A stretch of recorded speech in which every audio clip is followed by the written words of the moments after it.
Hare Krishna. Can you hear my voice? Am I audible? Okay, let's start. Namo Vishnupadaya Krishna Preshthaya Bhutale Shrimate Bhakti Vedanta Swaminiti Namine. Namaste Saraswati Deve Gauravani Pracharine Nirvishesha Shunyavadi Paschatya Deshatarine. Jai Shri Krishna Chaitanya Prabhu Nityananda Shri Advaita Gadadhara Shivasati Gaura Bhakta Vrinda. Hare Krishna, Krishna Krishna, Hare Hare. Hare Rama, Rama Rama, Hare Hare. Hare Krishna. So thank you all very much for joining today's session. We have been discussing from the fifth chapter, the fifth canto of Srimad Bhagavatam. The chapter is titled as Rishabhadev's teachings to his sons. I'll do a quick recap of what we have seen. And today, um, because there were unanswered questions yesterday and we had to stop in between for the lack of time, and we were in the middle of a discussion and we stopped it there, and then there were some hands raised up, uh, which could not be addressed. So today I'll do a recap and then we will cover those questions and then we will start new portion. Okay. So those of you who had unanswered questions from yesterday, you can please raise your hands. We will take those questions now. I mean, now means after recap, but you can raise your hands now. I think, yeah, Sham Sundaranand Prabhu's hands were up. I think probably, I am not very sure if Champaklata Mataji is here. I saw her hands up yesterday. But if there are unanswered questions from yesterday, we will take it today. Um, Immediately after the recap. So Rishabhadev says, human life is not meant for sense gratification, but for performing austerities to please the Lord. By such austerities, the heart becomes purified and one achieves spiritual bliss. Therefore, human life is the juncture at which one can choose their destination. Mahat Seva leads to liberation, and association with men who associate with women is the cause of bondage. And these Mahatmas are of two types, devotees and impersonalists. Both are equipoised, peaceful, without anger, friendly, and never see the fault in others. Vimanyavas suhurda sadhavo ye. But of the two, the devotee is better.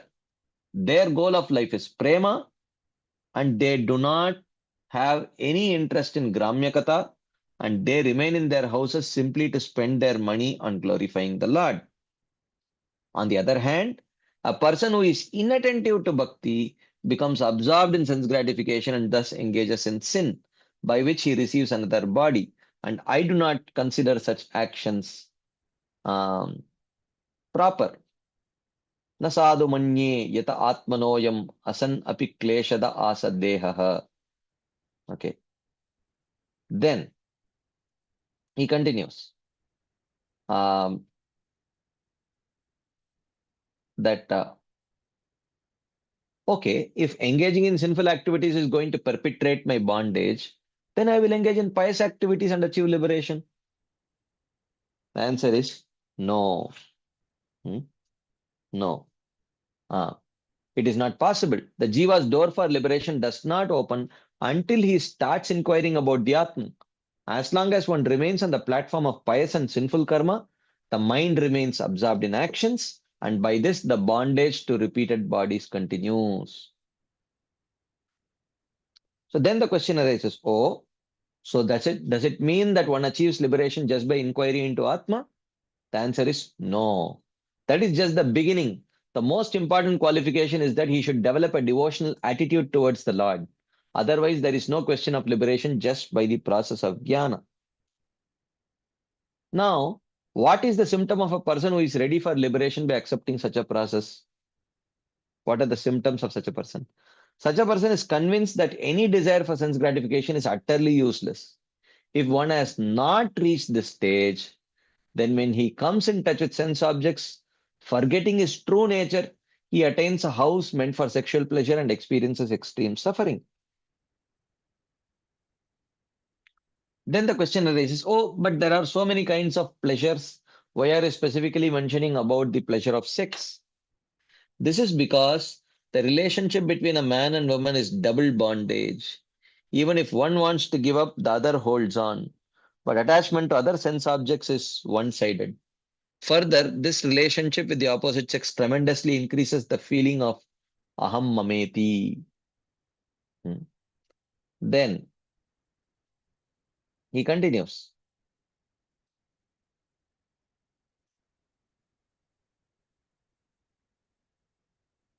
Okay, I'll do again a recap. So, what is the way of getting out? So, he suggests the path of jnana as one of the options. He says, when this tight knot becomes loose by development of jnana and vairagya through the practice of, jnana, which has bhakti as an element, then a person becomes free from the bondage. The above mentioned method for achieving liberation is the path of Bhakti Mishra Jnana or Jnana Yoga, in which the element of bhakti is secondary.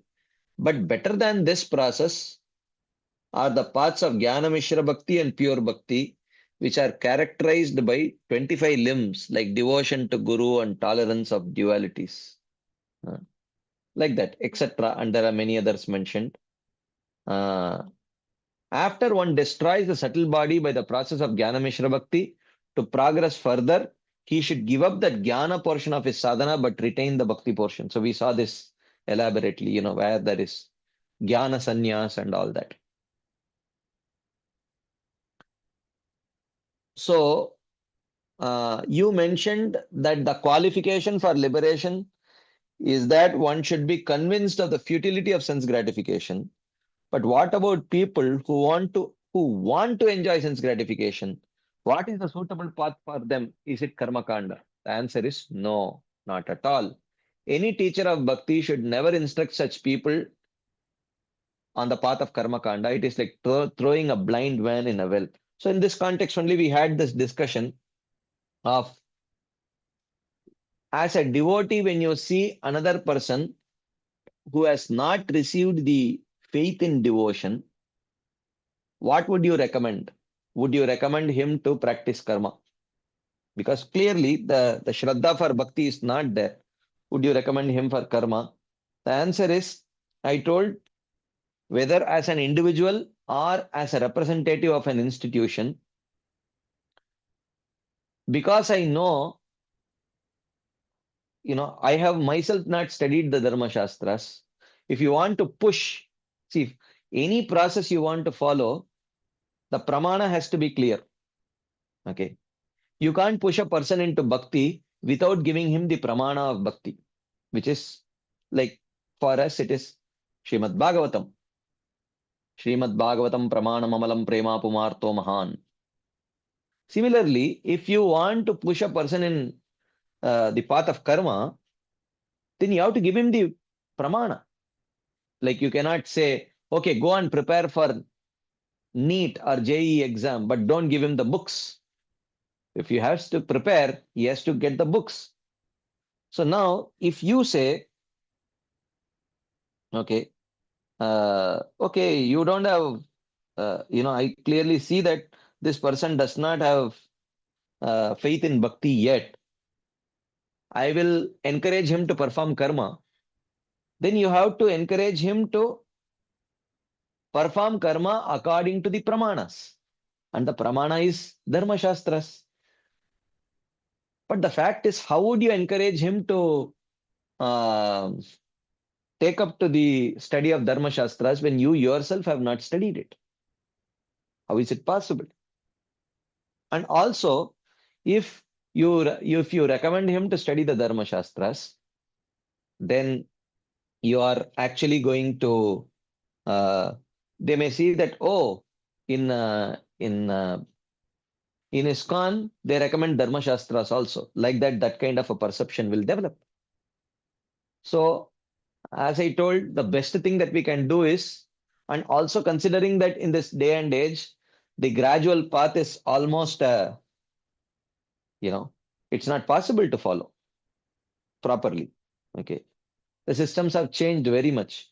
So the best course of action is to give him a good experience, allow him to develop some agyata sukriti by which he can come closer to bhakti. So as I mentioned yesterday, both as an individual and especially as a representative of a bona fide Gaudiya Vaishnava Sampradaya or a bona fide part of the Gaudiya Vaishnava Sampradaya, I would not recommend that person to take up to the study of Dharma Shastras. I mean, please don't get me wrong. Not that I feel that the Dharma Shastras have completely lost their relevance. If I say like that, that would become Shruti Shastra Ninda. Hmm. That would be criticism of scriptures because the you know the compiler of the where of the Dharma Shastra is also the Supreme Lord. So by telling that they have lost their relevance or they are no longer important, I am actually criticizing the intelligence of the Supreme Personality of Godhead. So is it that I don't want anyone to be recommended Dharma Shastras? No. What I said is we as devotees of ISKCON, we will not recommend. We will not recommend. Like say for example, now when you have a medical store, a pharmacy, okay. So a pharmacy can choose not to distribute, can choose not to sell books. A pharmacy can, and you see this throughout the world. Okay. In pharmacy, you get medicines, you don't get books. In bookstores, you get books, you don't get medicines. Not that the book, not that the uh, owner of the bookshop thinks that it is absolutely no one should be purchasing medicines. Medicines are not needed. No, just that he has decided that I will focus on selling books and I will not focus on selling medicines. That's all. Uh, I have chosen to have a bookshop and not a pharmacy. Similarly, the pharmacist has decided I will choose to have a pharmacy and not a bookshop. So, just because someone has chosen to sell books does not mean they don't believe in selling or purchasing medicines.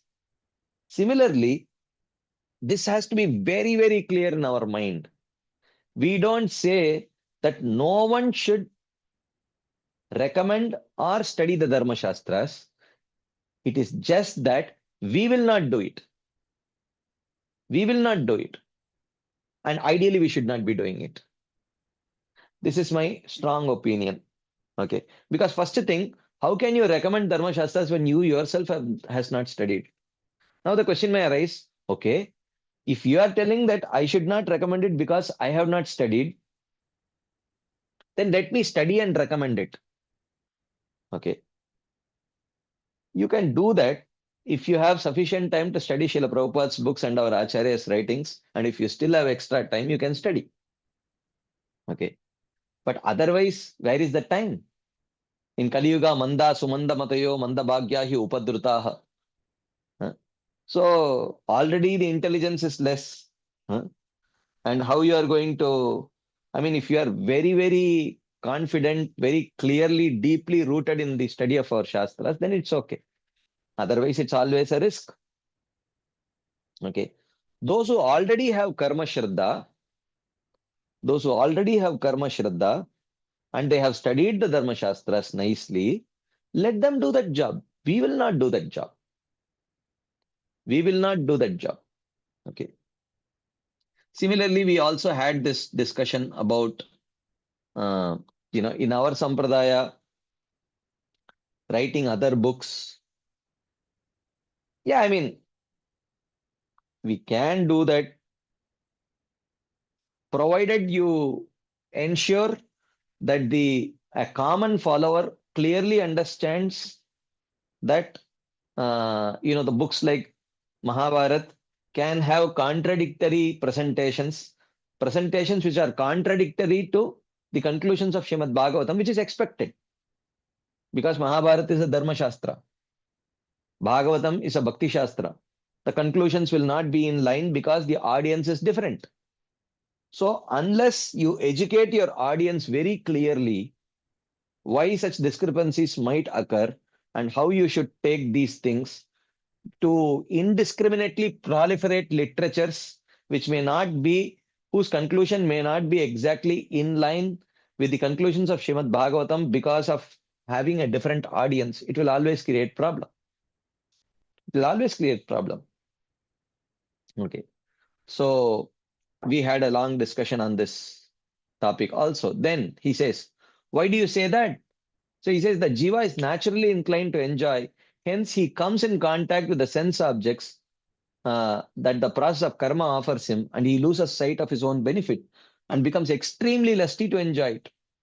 The same thing uh, Narada Muni also told Vyasadeva. Jugupsitam dharma krite anushasatah swabhava raktasya mahan vyatikramaha yad vakyato dharma iti itarah stito namanyate tasya nivaranam jana. So same thing he told that you have given the dharma shastras to proliferate karma, but what people will think, people will take that, oh, Vyasadeva has allowed, and they will just keep enjoying. They will not understand that you have allowed it in order to gradually purify them. Many people will misuse your name and just enjoy. So instead of suggesting the path of karma, the teacher of bhakti should give him the path of liberation, that is bhakti. He who cannot deliver a person in samsara is not a guru, a relative, a father, mother, devata, or husband. In this context also we understood that it is not necessary that they have to completely deliver. It's just that they have to mm, gradually take them in that path. It also means they can hand it over to a bona fide guru. They can hand them over to a bona fide guru. Okay. Okay. We understand that we should perform bhakti and mahat seva to achieve liberation. Whom should we worship and which mahat to serve?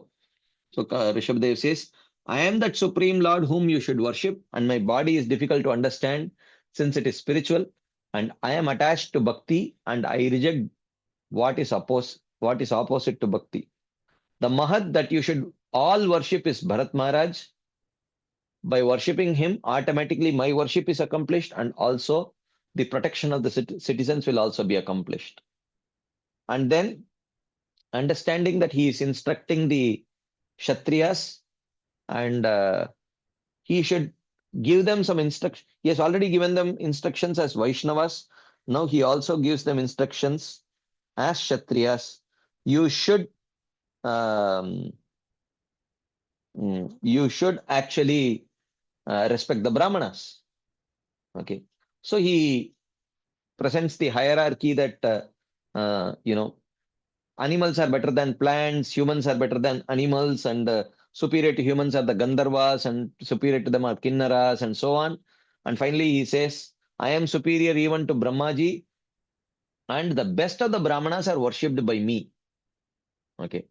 So this is just to uh, create respect amongst the followers. Like, for example, yeah, mm, you know, uh, if let's say I don't know, many of you are preachers. Okay. Many of you are preachers. If you invite, let's say you're guiding a small group of devotees or a big group of devotees, and you invite one of your own senior devotee. Okay. You invite one of your superior to address the group of devotees whom you are guiding. Okay. So what would that superior generally do? He will come, oh, you know, this devotee from whom you are taking guidance, such a wonderful devotee, such and that senior devotee would glorify this junior devotee who is guiding the others very much. Okay. Why? So that the followers they develop a strong faith in in that intermediate senior. Okay. So that always happens, right? So because faith is a very critical part. Faith is a very critical part of progress. So that faith has to be nourished. So that happens. Okay. So in this way, here Rishabhadeva says, oh, even I worship the Brahmanas. This is not at all true. So here the word worship should mean I appreciate the work that the Brahmanas are doing. Okay. So this word um, worship, or sometimes the word bhajate, it has multiple meanings. It just means appreciation, reciprocation. So the word worship it has a very contextual connotation. As in, ye yatamam prapadyante tams tataiva bhajamyaham, Krishna says. Bhajami. Krishna also says bhajami. So you cannot take bhajami to literally mean worship. There it means reciprocation. Okay. Like that. So then he glorifies. I do not see anyone equal to the Brahmanas who is superior to the Brahmanas. I do not accept the offerings at the fire sacrifice as much as I accept to full satisfaction what is offered with faith to the Brahmanas mouth by men. Okay. So like that, he glorifies the Brahmanas just so that uh, they develop proper faith in the Brahmanas and start following the instructions of the Brahmanas. Okay. For Loka Sangraha purposes. Okay. This is where we ended our discussion yesterday. And there were, as I mentioned before, there were unanswered questions, uh, discussions which we had to abruptly end in between uh, because of lack of time. So the same thing may happen today also. So I decided, okay, we will open up and address these questions first and then move on to today's discussion. This is an exception. We are not going to do this every day, but just today we will uh, have an exception. Okay, Sham Sundaranand Prabhu, he has his hands up. And even though there are some questions in the chat box, but because his discussion was where we abruptly ended in between, so we will continue the discussion and then I'll take further questions. Okay. Yes, Sham Sundaranand Prabhu. Hare Krishna, Prabhuji. Thank you very much. Just before I ask, I just want to update that the seed of my question was what you already discussed. There are devotees who are writing books other than the our Bhagavatam and related literatures. Yeah, And regarding that, how far it is recommendable in this context, which you already have sufficiently explained. So in that context, I have asked the question like you touched upon this point today also.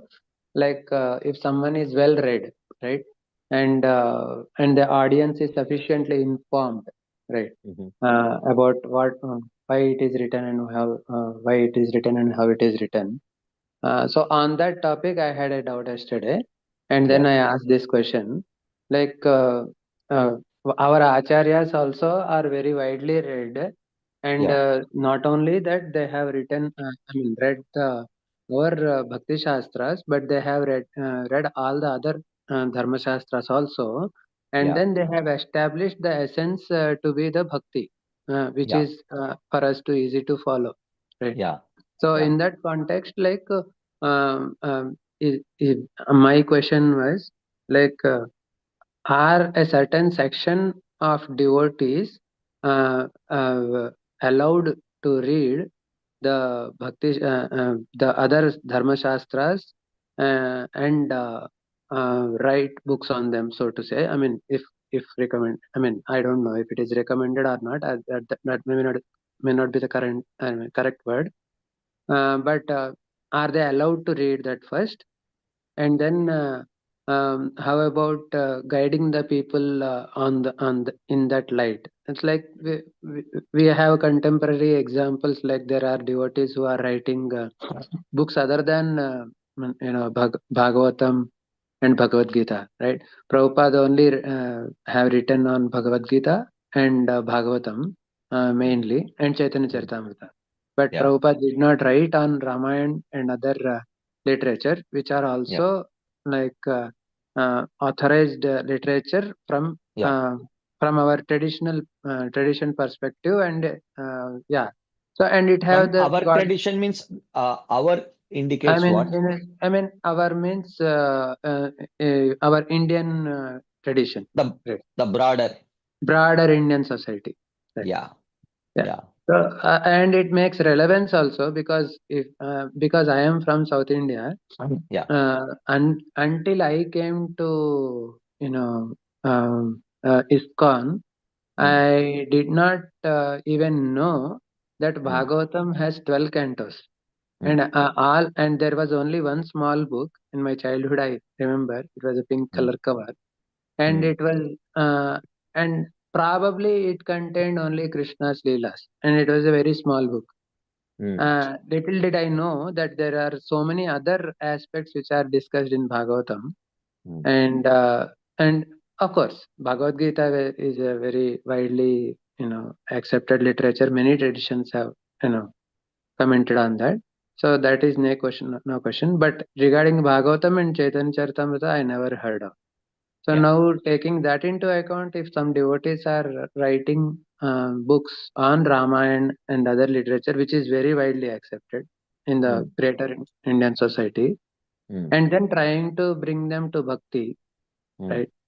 Uh, which is ultimately the essence, because we also do not, uh, uh, you know, primarily, if we are preaching also, first of all, if someone is worshipping the devatas, we would want them to actually come to Vishnu worship, and then come later we will tell them about Krishna worship, right? mm. I Yeah. mean, we don't explicitly do that. Definitely, Mm. I will not do that. If I will try to tell, Yeah. you I think know, I understand your question, Prabhu. yeah, yeah, Yeah. yeah. Thank you, bro. So, yeah. So the point uh, is it needed? Yes, the same point. It is definitely needed. The point is, would should we do it? That is the question. The Hmm. question is not about whether Ramayana is needed or not. Should people read Ramayana or not? Without a doubt, no one is even remotely challenging that. Um, should our devotees do it? That is the question. Okay. So now, yeah, you work in Infosys. Okay. You work in Infosys, and you do have food courts, correct? In your office. Yes. Yeah. So now you have software professionals who are working on coding and other things. And you have people who have those food courts who are into cooking, packaging, and selling. Hmm. Both are needed. Hmm. So now uh, the question is not to choose between the software thing or the food cooking, processing, and selling. The point is who should do what? That is the discussion about. Okay. Hmm. So whether we should be the ones doing everything, or should we have a particular, uh, or should we say that this is what we are doing, this is what we provide. Uh, so that is where the question is. So now we can say that why not? Why not? There is so much Bhagavatam already there. Why not write on Ramayana, Mahabharata, etc.? There is nothing wrong. But the point is, one thing I will tell very clearly: protecting the purity of faith of the insiders is more important than getting more and more outsiders. This is my strong belief. Uh, Otherwise, you get lot of insiders with, you know, and you get lot of outsiders inside with all kinds of khichdi belief, worshipping this is also okay, worshipping that is also okay, and following some karma is also okay, this is also okay, that is also okay, everything is okay. And in a few years, ISKCON will look um, non different from any ordinary Hindu society. with practically no, what to say, anything unique to offer. Okay. And practically over a period of time, no one, it would sound very sectarian to talk about Krishna Prem. It would sound even more sectarian to talk about Vraja Prem being the highest and everything. Okay. So you see in the outside world also people clearly, define, this is what I will choose to sell. Okay, this is what I will choose to sell. So here one should understand the discussion is not about whether Ramayana, Mahabharata, etc. Should be studied, written about, spoken about, propagated, etc. There is no doubt, absolutely no doubt, it should be done. I'm not denying that fact. The fact is, who should be doing it? That is the discussion that we are having now. Okay. So the Sri Vaishnavas, they have great, in the parampara only there is a great penchant for Ramayana. They can do it. And it is in line with their heart. It's in line with their aspiration. It is in line um, uh, with their teachings, their goal, and everything. Everything. So, and you do it for the outsiders, the faith of the insiders, the mood of the insiders is not compromised at all. Perfect. Okay. Or you take the Madhvites, for them, Mahabharata is their life and soul. Okay. To a great extent, they appreciate, the Mahabharata, and Madhvacharya has written about Mahabharata, Tatparya, Nirnaya, and all that. Let them take it. Let them do it. Okay. And in the discussion between Chaitanya Mahaprabhu and the Madhvites, it is there in Chaitanya Charitamrita. Chaitanya Mahaprabhu said, like, what you are practicing in the name of bhakti is essentially karma. Right? There is a strong touch of karma in Mahabharata. It's a basically Dharma Shastra. Okay.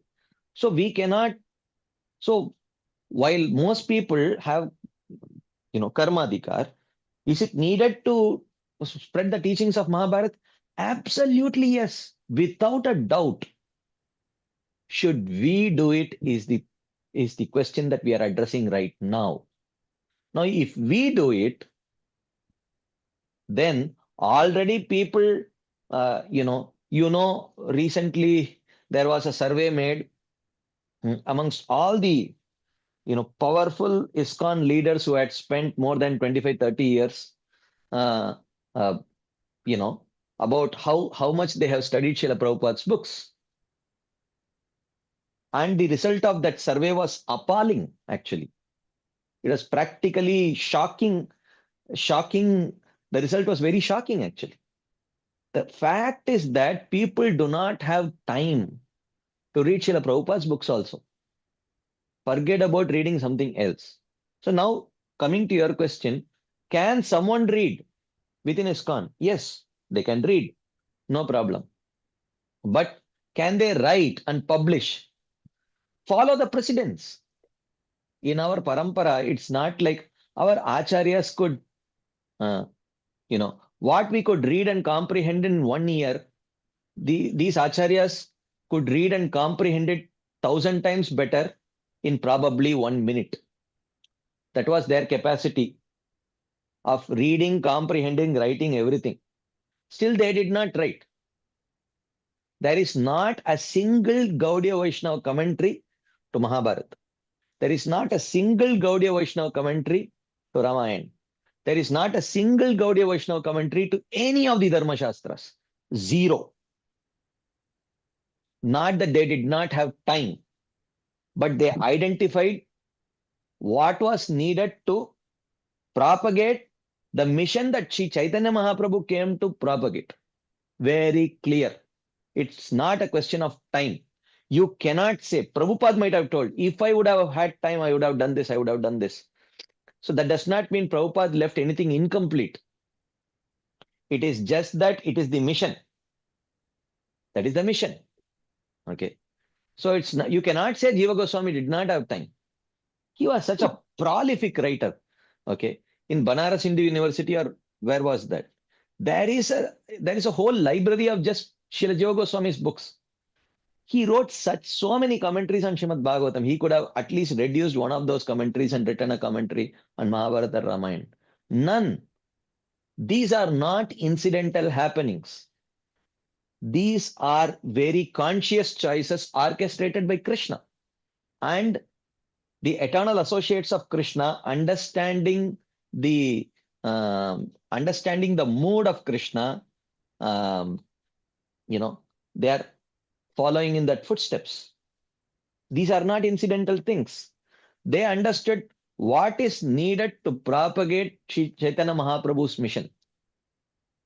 Not that we are not a part of the greater Vedic sect, but even within the greater Vedic sect, have you gone to a supermarket, Shyam Sundaranand Prabhu?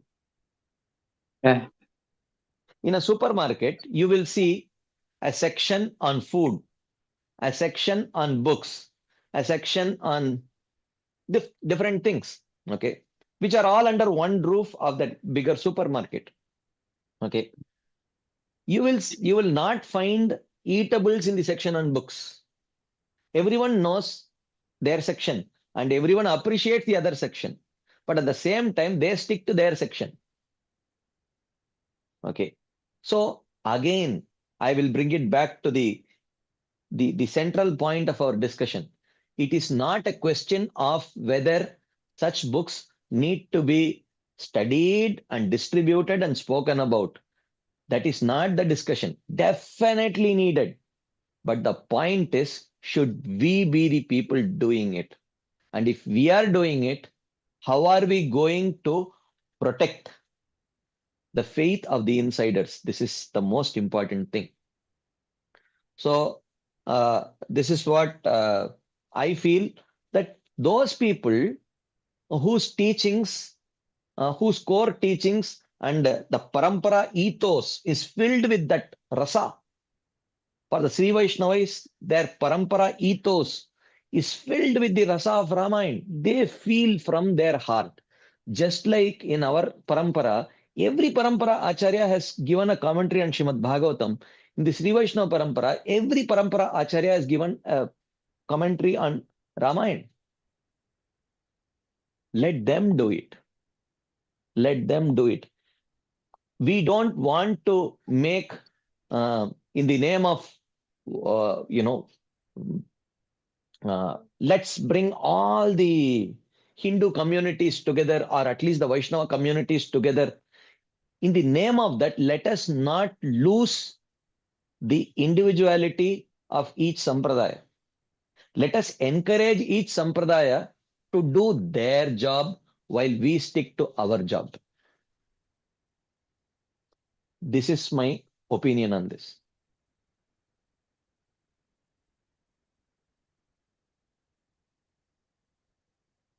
Shyam Sundaranand Prabhu, is Yes, there some? Prabhu. Yeah. Yeah, I was just trying to assimilate, because there are so many points which could be, seed for potential further discussions. Yeah. One of the things which I identified as an essence of what we are speaking here is uh, we are considering the Dharma Shastras and the Bhakti Shastras as totally different literatures. No. I mean, at least the example which was cited, like if we are talking about a food court and a coding, then Yeah. they are totally unrelated subjects. Yeah, I would say, yeah, for the purpose of example. yeah, example I gave, of course, there are this thing. So I would rather say, if I have to refine that example, I'll give the example of a commerce book for a commerce student and a science book for a science student. Still, they are unrelated. Because Yes. commerce, yeah. Yeah, this is my strong opinion. Yeah, you can speak. There may be some overlap.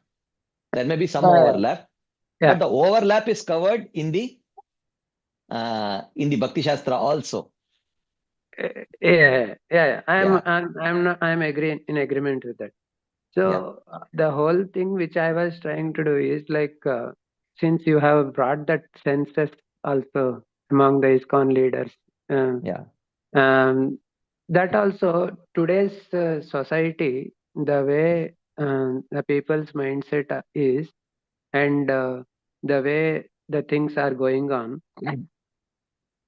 it is not like the traditional society which could be told of something and I don't know, I mean, if you are getting what I'm trying to say, I can see with my own experience, within my small limited experience, the way of teaching we were given, and Mm, the same teaching if it was given today to the mhm, student, mhm. the, I mean, it's not appealing at all. The generation has changed too much. They are I not ready agree. to accept simple things which we would readily accept in our childhood. Yeah, I agree. And it is losing. I mean, just because our greater society, and even the within the ISKCON society also, Mm, we are still sticking to the, I mean, I am this is just an observation, I am not commenting on anything, okay, mm, just I'm mhm. giving the disclaimer. Yeah, We are not, I mean, we are still teaching the traditional way, and the audience is not accepting the uh, no more interested. If you see many of the devotee children also, they mm, have little to do with our bhakti movement. Of course, because of Krishna's mercy and also the culture which they have been given, which Maharaj is telling. After some time, some of them are coming back, but mhm. at least for some time they have nothing to do, because that is because we are a part of the greater society. Even though we have a strict understanding of our ISKCON society, Yeah, we are a subset of the super society. Yeah, yeah. yeah, And we have to have some relevance to the super society also, and it is mutual. The influence of the greater society will be more on us than the influence we put on the greater society, because agree. because of the numbers, clearly. Yeah, So in this context, so, and also it is not new. I mean, some of Prabhupada's disciples also commented on Mahabharata and Ramayana, and when I read, I can take for my personal example. mm. When I read Ramayana, I never felt that I am going away from bhakti in any way. No. And Wait. Let me comment on that. Two yeah, points you mentioned because you're adding more and more points. I might forget. yeah, Okay. Amongst Prabhupada's disciples who commented on Mahabharata, the most concerted endeavor was of His Holiness Hridayanand Maharaj, and he wanted to give a devotional perspective of Mahabharata. Okay, mm, and it was his life's magnum opus goal. mm, Okay, and he started doing it, and at some point he shelved it after many years of conscious concerted endeavor. Uh, mm, So Uh, and one of his disciples asked him, Maharaj, why did you shelf it? It was your life's goal. Uh, mm, so Maharaj explained, my life's goal was to give a pure devotional perspective of Mahabharata, mm, but I realized that in trying to do that, mm, uh, it's not possible because the nature of the literature is different. Uh, mm, The nature of the literature is different. The audience of the literature is different. You cannot mm, whitewash everything. Like, for example, Prabhupada, Bhagavad Gita being a small literature, wherever Karma Yoga came, Jnana Yoga came, Ashtanga Yoga came, he said Bhakti Yoga, Bhakti Yoga, Bhakti Yoga.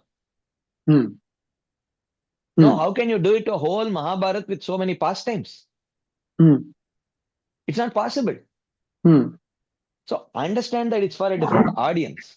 So this was the concerted endeavor of um, Maharaj. After many, many years of endeavor of doing that, he Hmm. actually had to shelf that endeavor because he Hmm. realized, no, this will not work because the audience is different, the content is different. You cannot whitewash the whole thing. It is not possible. Okay, because the adhikar of the audience for which the book itself was intended to was different. Okay, now that is about the now. Of course, if someone wants to uh, uh, present Mahabharat, uh, you know, lightly in terms of the the history and certain things which happened, I don't have a problem with that. But it should not happen that people, the insiders, are reading more of Mahabharata and Ramayana and speaking more about it than Bhagavatam. That is the thing. And second point I would like to touch on because you brought out this point is about Ramayana. I studied Ramayana. See, Ramayana essentially I never told is a Dharma Shastra. Ramayana is a Bhakti Shastra. It is a Shuddha Bhakti Shastra, which is no doubt about it. I am not at all debating on that point. But the point is that that flavor of bhakti is not what Sri Chaitanya Mahaprabhu came to give. And there are elements in that flavor of bhakti which may not be anukul for our development, for the development of the flavor of bhakti that Sri Chaitanya Mahaprabhu came to give. So that should be very clear. Okay. And so therefore, it's not that we should not read Ramayana, we should not hear Ramayana, but once in a while, it is fine. But it should not happen that wholesale, you know, there is propagation of Ramayana and Mahabharata, and people are, and our ISKCON devotees are like everywhere reading Ramayana and Mahabharata. That should not happen. As long as that Yeah, does not happen once in a while here and there, it is fine. I don't have a problem with that. We definitely have to know about the, our own itihasas. We have to know the story of Lord Ramachandra. Yes, I don't have a problem with that. yeah, exactly. That is what also my point was. Definitely, our Praman is not going to be Ramayana tomorrow, and No, no, no, definitely no, it is Prabhu. going. Hmm. It does not happen like that. It does not happen like that. It happens very slowly. Oh, agreed. Hmm. It happens very slowly. Yes. And So it my does happen. yeah, it does happen, You and know, there you are so don't many. know from your own Hmm. from the temple, from one of the temples which you have been Hmm. connected to, Hmm. people already are talking that, uh, you know, mm, you know, Mahabharat is for living and Bhagavatam is for living and those kind of, these are very popular opinions, which means for living, you have to study Mahabharata. These kind of opinions are very popular. And people say that, oh, in today's day and age, Bhagavatam is no longer relevant. It is more of Mahabharata and Ramayana which are relevant. These are things which people talk, very common. I don't know if you are aware or not. I don't So, understand what. uh, so Yeah. and these are not the rank and file devotees. Yeah. These are not rank and file devotees. Yeah. These are fairly senior devotees. So Yeah. now this is after about 10 to 15 years where this Ramayana and Mahabharat wave has caught up. Hmm. Let's just about a decade. Can Hmm. you imagine if this wave continues for another 15, 20 years? How? What would a typical Bhagavatam class in the temple would be like? We are talking Yeah. about just about a I decade. Yeah, We are I talking am just about a decade. completely understanding in yeah, the essence of the mood in which you are talking. I definitely understand what you are saying. I am not touching those points because there Yeah, is you have to always touch those points because Yeah, this I is mean, reality. yes. This is reality. Yeah, there This is is always reality. extremes, right, Prabhuji? There is always Uh, extremes. these are, So, Prabhu, yeah. these, this is reality in 10 years, because we have to talk about where the war is happening. We have to go to the war site. We can't be elsewhere and keep talking about it. Where the war is, if you want to talk about the effects of war, the after effects of war, let us go to the site of the war and discuss. Yeah, This is reality. I am not talking armchair philosophy. I understand. Yeah, This is reality. yes. Uh, Actually, to be very frank, I personally understand your viewpoint, and I also am in agreement with the citations you did, right? And I also understand the probable, avalanche effect it can have in Mm. the future, right? So all And these also, points I understand. Yeah, yeah. And also I one mean, more I point, think one I more point understand. that you mentioned, one more point that you mentioned, I wish Yeah. to touch on that also. That to say that devotees, children are not taking up to Krishna consciousness, Mhm. okay, I have my whole opinion on this. Mhm. Uh, it could be due to immature preaching of Krishna consciousness. Okay. Uh, it could be due to immature preaching of Krishna consciousness by the parents. That does So, not mean that the pramana was wrong. That no, does I not mean, mean that the pramana was wrong.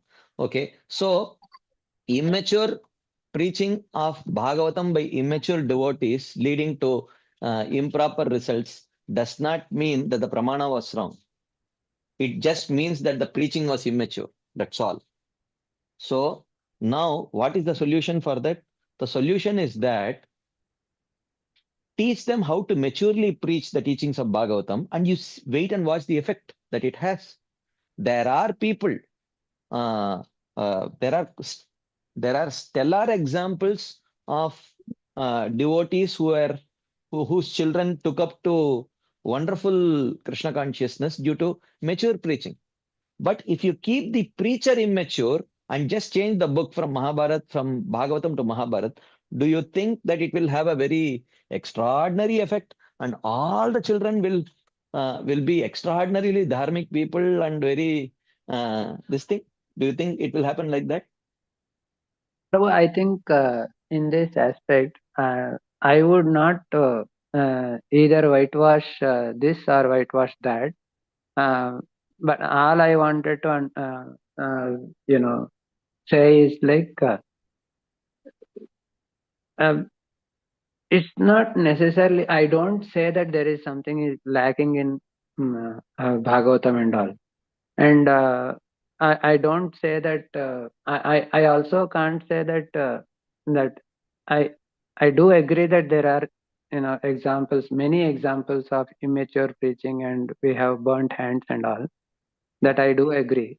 Yeah, However, I I mean, after all these things, I was just trying to understand from the perspective of, I mean, I don't know whether to say this word or not. This is my personal opinion.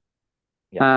So uh, I heard when similar question was asked to our Gurudev in Mm, one of the classes. It was mhm. Brahmachari classes. Maharaj told extremes have always created problems. Yeah, So you should have a balanced approach in any in understanding the things. So this is yeah, not an. I mean, I was just trying to understand Maharaj's mood, not the yeah, context. yeah. And I have seen this being followed by Maharaj in every situation. Even the Yes, greatest or the calamitous things, which Maharaj would deal with very balanced approach, and he yeah. would not take sides. And sometimes it appears that Maharaj would not do the obvious choice while doing that. He would Mm, have taken a very different route, mm, and that would only that he would only know. And we have seen the result of taking that route mm. many years later, right? Yeah. So So the question is, yeah, I okay, mean, I'm just trying to complete.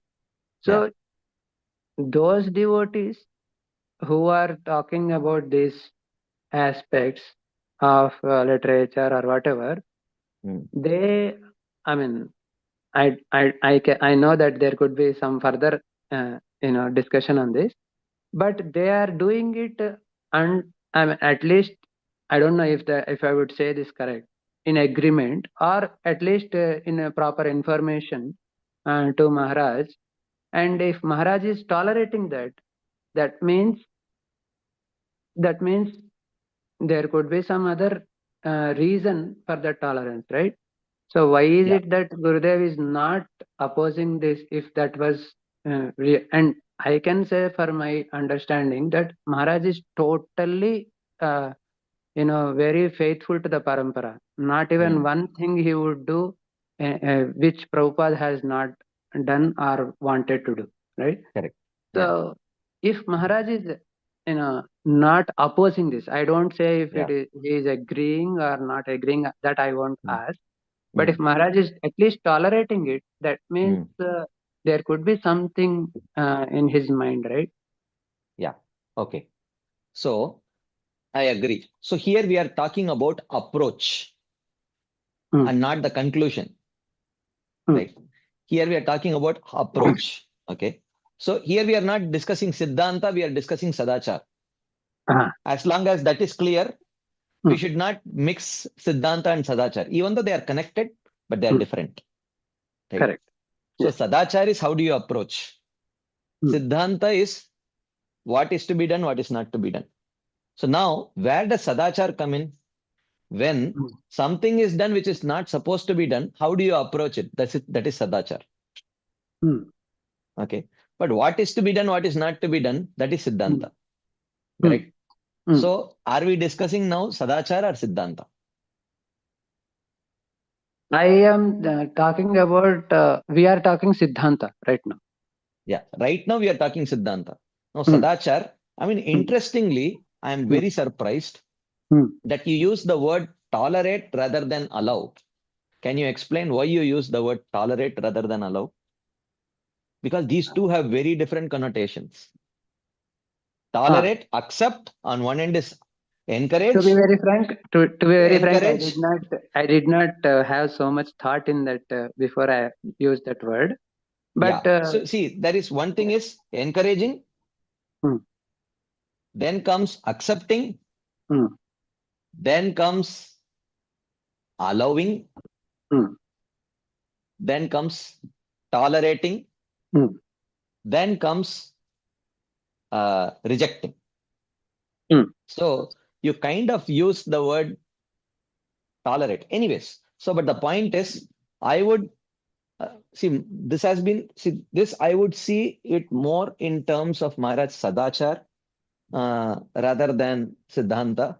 I would see his Siddhanta from what he speaks on the Vyasasan and the of the Vyasasan, how he deals with them. I would see it in terms of Sadachar. So that is how I would see it actually. yeah, I am in total agreement with what you just said. So I also see this in Maharaj's dealings also. So Yeah, all I wanted to say from what I said before was, yeah. if it was a deviant, I did if it not is, use the word deviant. I mean, I, I I mean, said there is a potential for deviation. for the insiders to get there is a potential for the insiders to get confused and they may kind of get deviated. They can there is a potential for deviation in terms of uh, accepting what is as a accept in terms of acceptance of a particular pramana. I said potential. I did not Yeah, say deviation. Yeah. yeah, correct, correct. I am also not saying that's the deviation. It's like people may get deviated by understanding, or first they will get confused and then they get deviated, right? Yeah. So, so Potential. yeah, Potential. so yeah, so what if I mean that is what I try to understand also. Mm, If it is a potential for deviation, mm. why is it that he is not asking his own disciples to not to do it? because that is not Maharaj's way of doing. Because we are discussing personalities, and I don't think this is the forum to do that. No. Uh, I am uh, no. We are that. I am not wanting to bring Maharaj also at the first place.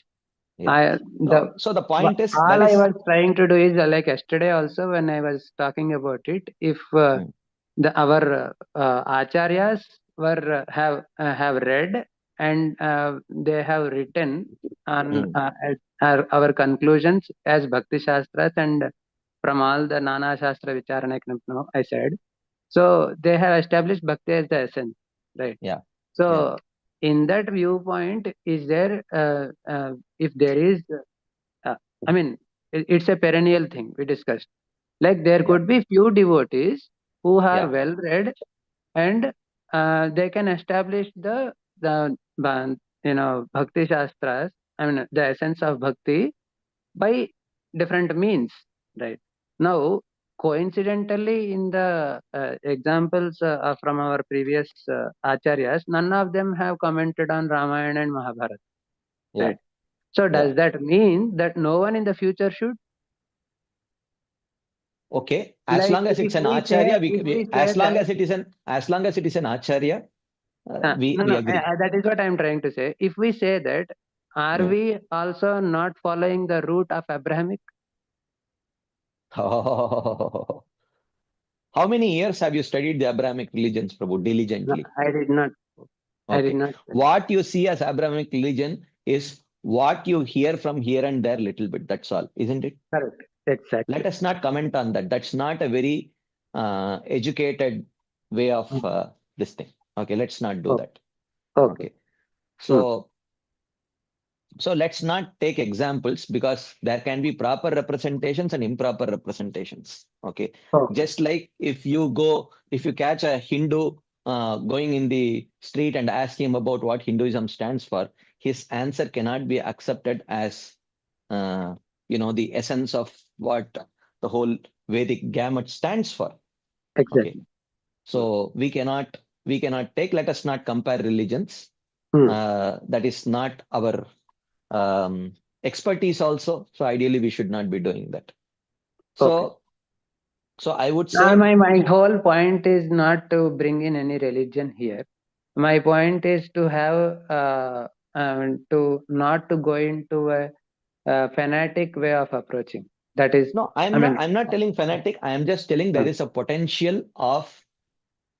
there is a potential of people, and I gave you examples also. It's already happening uh, without any, mm, and you know that it's not that you mm. don't know, Yes. right?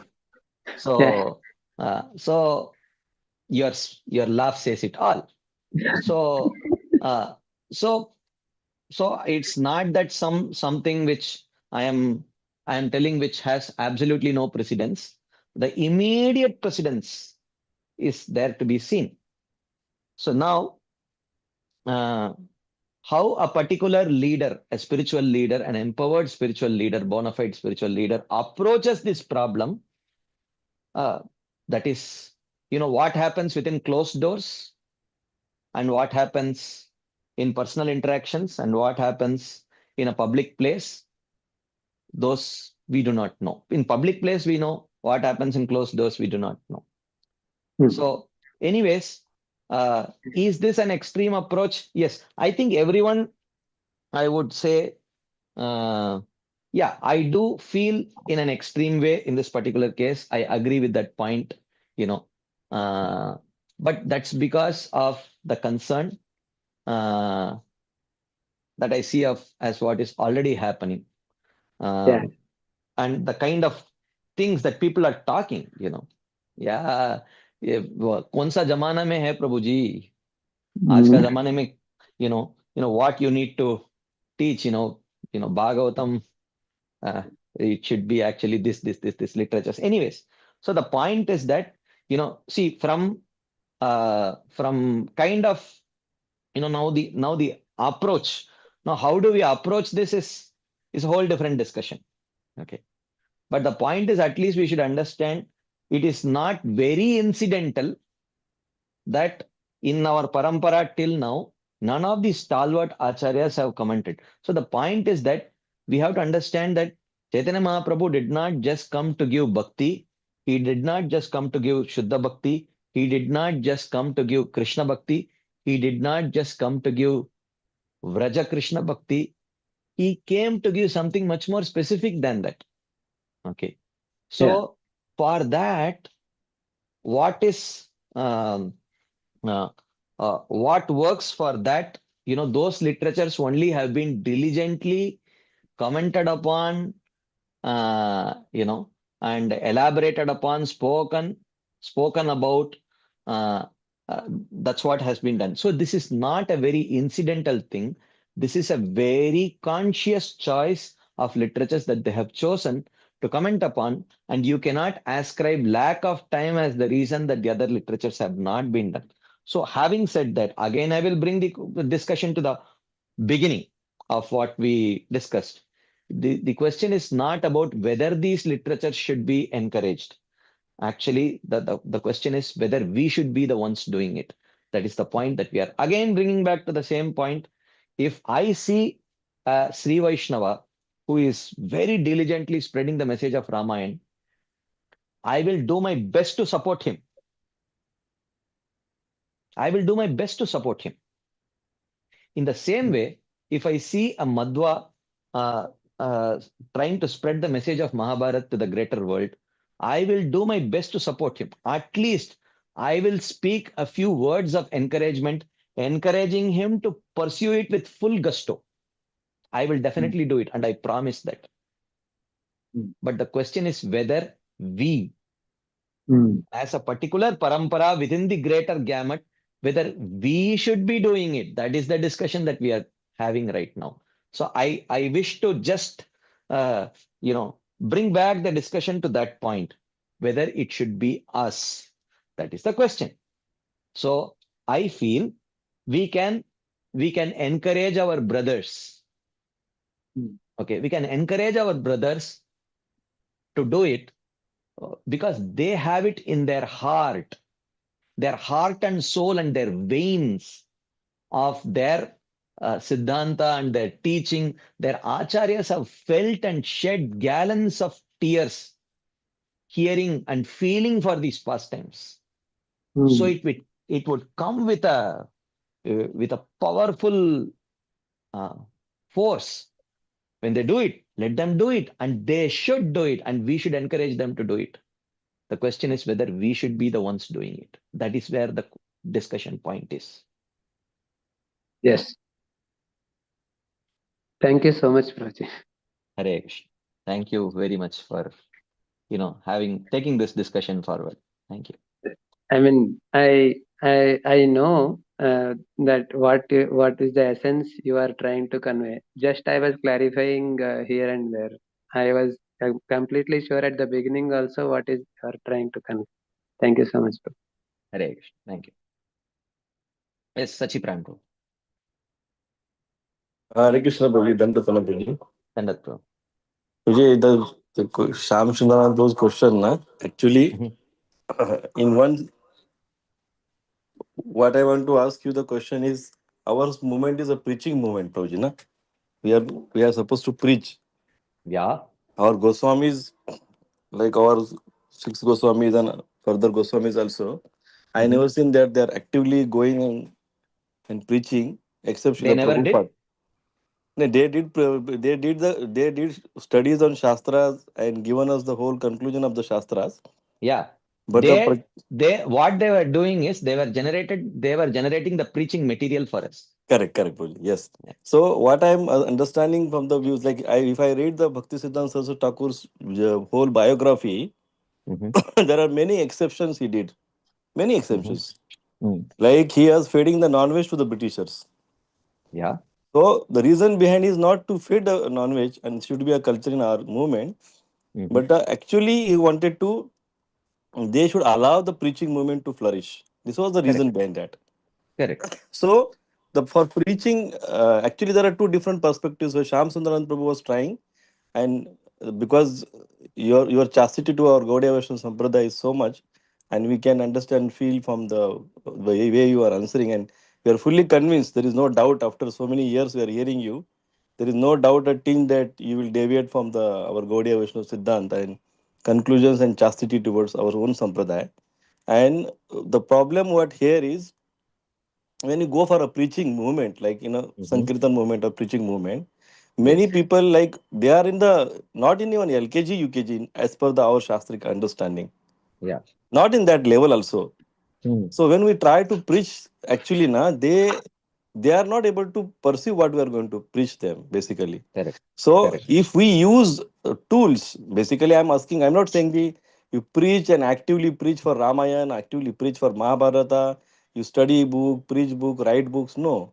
But I have seen many devotees now because they read some Ramayana book from by our ISKCON devotees only. Mhm. They are today now initiated disciples of Maharaj. They actually what happened? Many books were there are some one person from Pune. He is a very famous person. He has written such a nonsense in the Ramayana book. Complete Mhm. nonsense.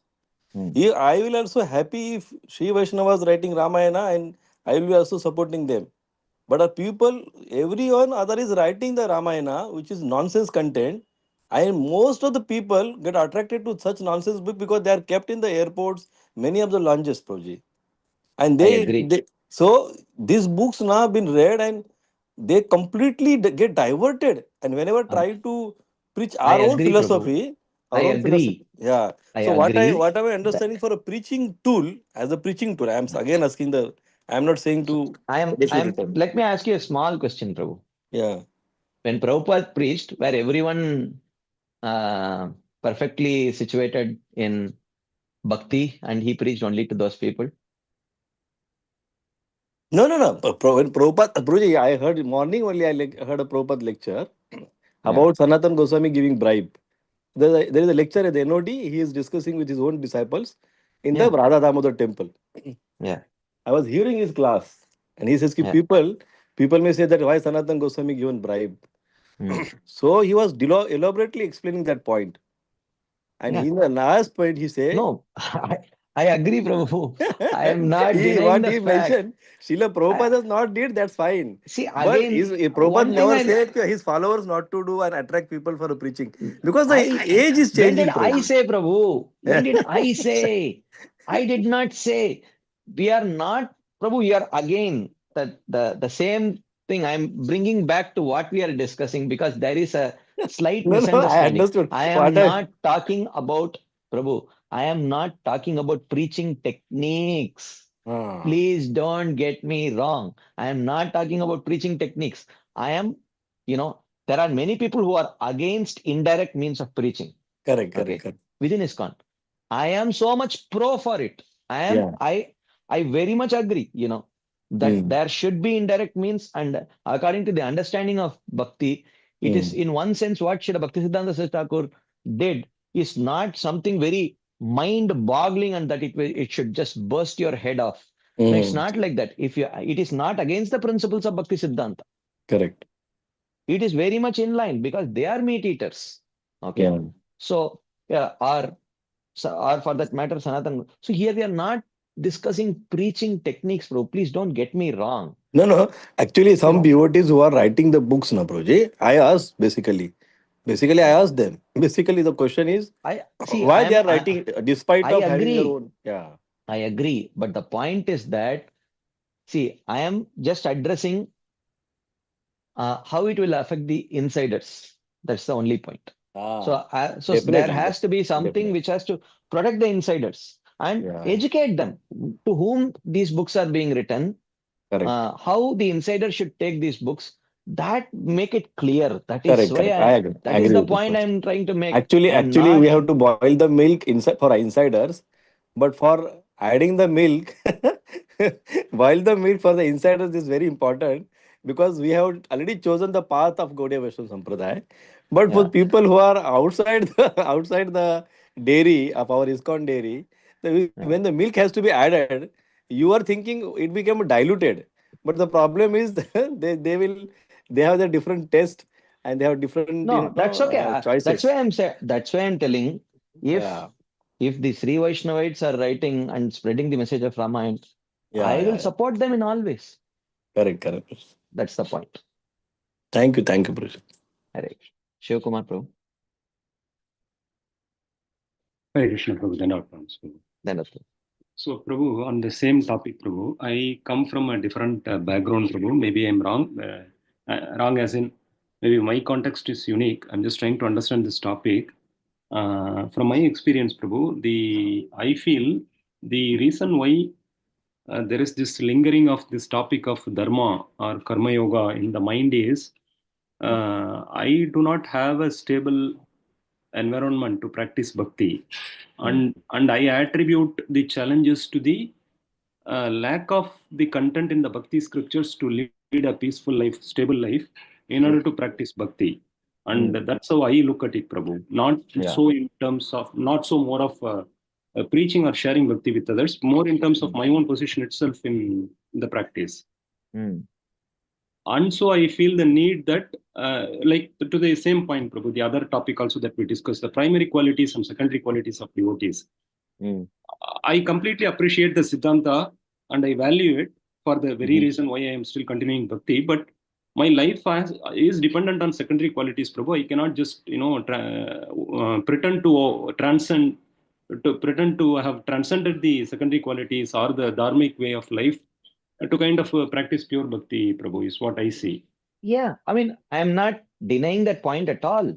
So the point is, so I mean, again, people are not understanding that bhakti and a dharmic lifestyle are two independent things. You have to learn the dharmic lifestyle and then practice bhakti. It's not like that. The very aspect of, atyahara prayasascha prajalpo niyamagraha janasangascha laulyam cha shadbir bhaktir vinashyati उत्साह निश्चया धैर्य तत्त कर्म प्रवर्तनात् संगत्यागात् सतो वृत्ते षड्भिर भक्तिर प्रसिद्ध्यति वाचो वेगम मनसा क्रोध वेगम जिह्वा वेगम उदर उपस्थ वेगम एतान वेगान्यो विषय. These are all written by our acharyas. The point is, see, just because, see, it all, I will tell you, whether it is someone who is teaching you dharma shastras or bhakti shastras, it all depend on the depth of that personality, how much he has internalized what he is preaching. If he has not sufficiently internalized what he is preaching, whether you hear dharma shastras or bhakti shastras, it will not have an impact. You can try. You can try. So it all comes from the depth of internalization of the personalities who are trying to reach out to you. It depends on that. If that is not deep enough, it will not have an impact. So you cannot attribute it to the, see, it again and again, I have told this many times. Please don't underestimate the scope of bhakti. Yes, Prabhu. Bhakti, Prabhu, can I ask the scope one of bhakti, I'll just complete. The scope of the bhakti includes a very grounded, very reasonable, very powerful lifestyle. Bhakti involves that. It's not that you need to learn lifestyle from someone else and then come to bhakti to practice only Shravanam Kirtanam. That's a very short-sighted understanding of what constitutes bhakti.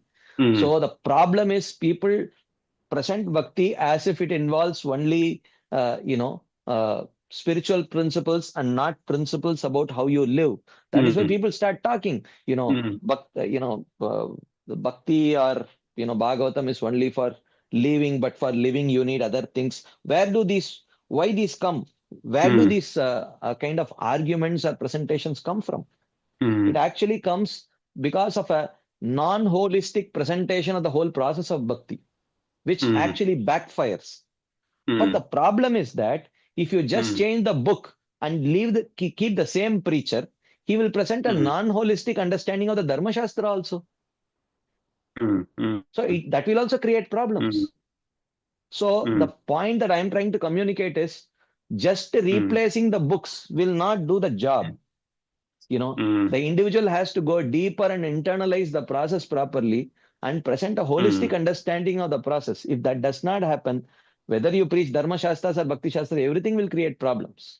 This is my point. Okay, Prabhu. So, Prabhu, just one question, Prabhu. I'm trying to be very cautious in bringing this point because I hope I'm not kind of crossing the border or or there is a trace of offense or something. Still, Prabhu, this is an important point to be discussed.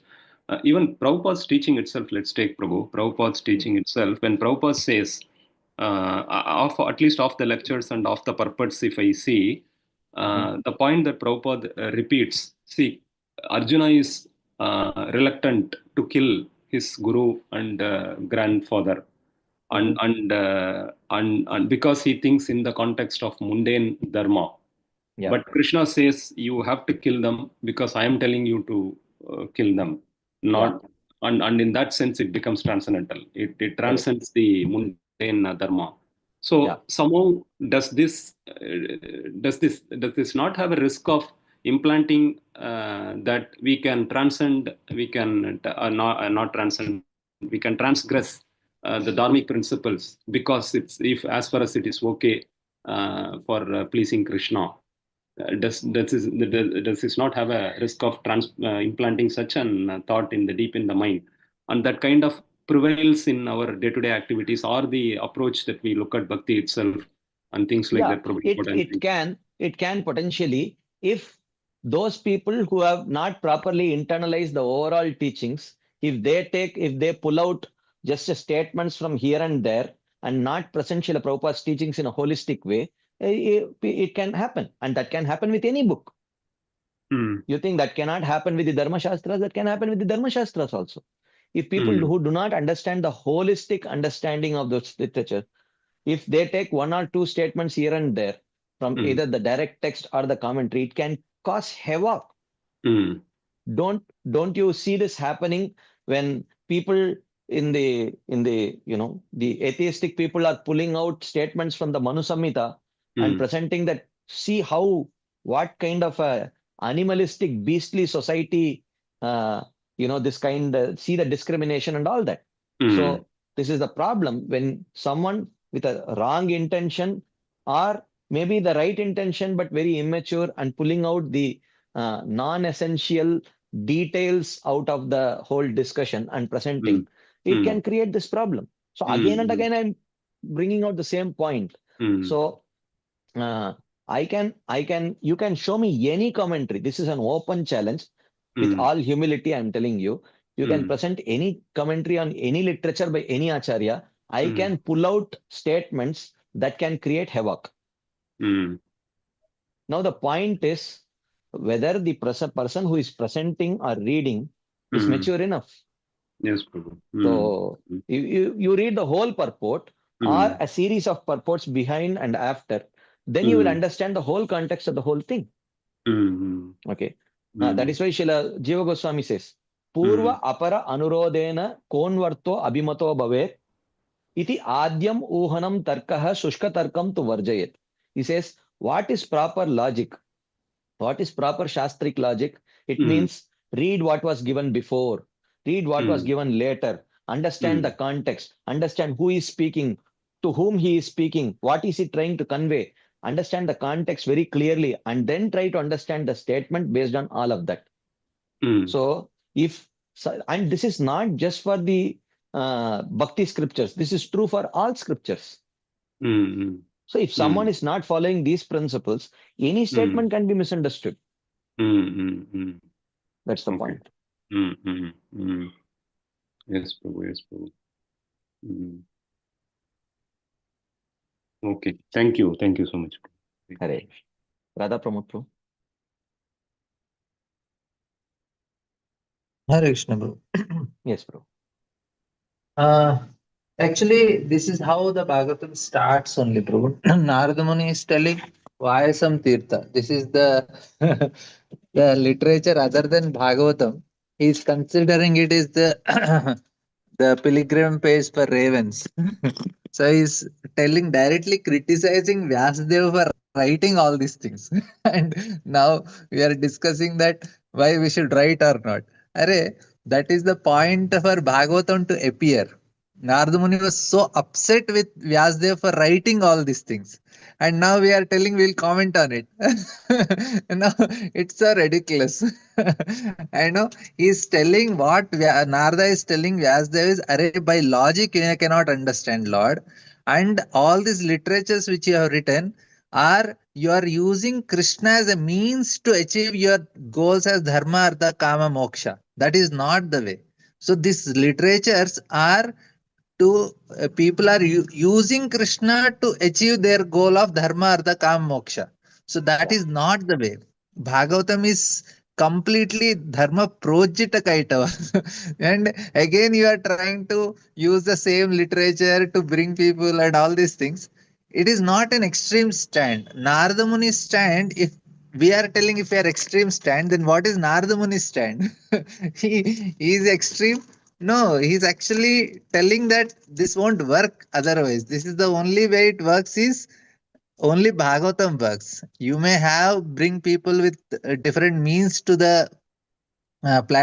you can bring to the temple, but ultimately you have to give Bhagavatam. When we are in temple, in the temple stalls, in temple, what works is Bhagavatam works.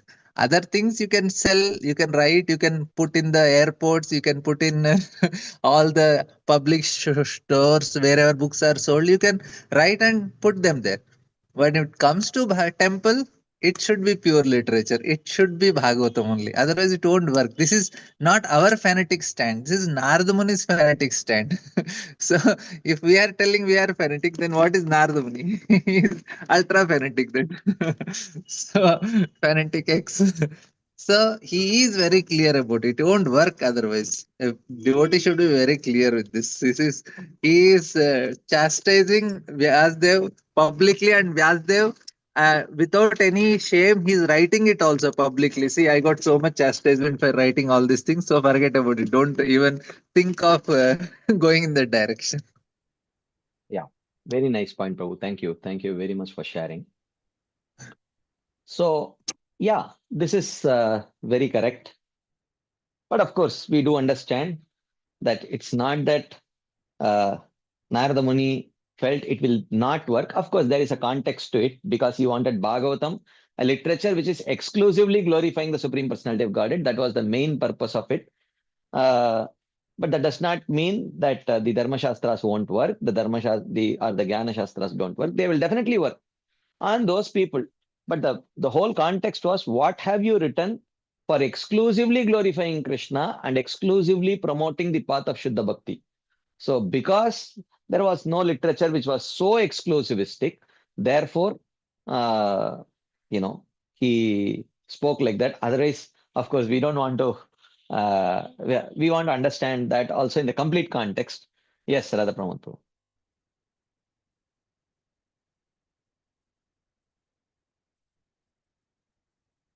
Radha Pramod Prabhu, you had raised your hands. Just give me 1 second. Bro, actually, his Dharma Shastras will work, but they are working as a Krishna as a means to achieve their goals. They are not teaching bhakti. So, Yeah, Dharma correct. Shastras will work, but Dharma Yeah, Shastras will work to achieve Dharma, Artha, Kama, Moksha, but not bhakti, correct, na? correct, So correct. it is now you are writing the same literature which is going to give again dharma, artha, kama, moksha only. It is not going to give bhakti anyway. Yeah, So yeah, it will not work to give bhakti. That should be clear for people. correct, You exactly. cannot tell Yes, by reading Mahabharata they'll come to bhakti. It won't come. You yeah, will come by bhakti. The devotional seed will come only through Bhagavatam. That is yeah, very clear for Narduni, because when Vyasdev, he says, I wrote about Krishna in all the literature, all the Puranas I wrote. But yeah, Narada is telling, Arey, you wrote about Krishna, but you wrote Krishna as a means. You did not wrote Krishna as a goal. yeah. So Dharma Shastras are Krishna as a means. Dharma Shastra are not Krishna as a goal. So that is the Correct. main difference. So Dharma Perfect. Shastras will work to achieve your goal, but Yes. it's a means. Krishna is a means to achieve your goal, but it is Yeah. not a goal of Krishna. That is the problem with Dharma Yeah. Shastra. They are not Perfect. Krishna as the goal. Yes. Yes. Yes. Perfect, bro. Perfectly said. Yes. Thank you very much. Okay. So I think I know Mother Gail has her hands up, and there are some questions in the chat box also. If you don't mind, tomorrow what we will do is we will pause here. We will take Mother Gail's question tomorrow, and we will also cover the comments, questions in the chat box. Those of you who have posted it, please copy and paste it in your WhatsApp or somewhere so that tomorrow we can bring it. Tomorrow we will have our regular session. We will cover um we will cover for the first 1 hour, and the last half an hour we will open up for questions, during which time we can take these questions. So for now, we will have to pause here. It's time. Srila Prabhupada ki jai, Srila Vishwanath Chakravarti Thakur Pad ki jai, Srimad Bhagavatam ki jai. Hare Krishna. Thank you very much.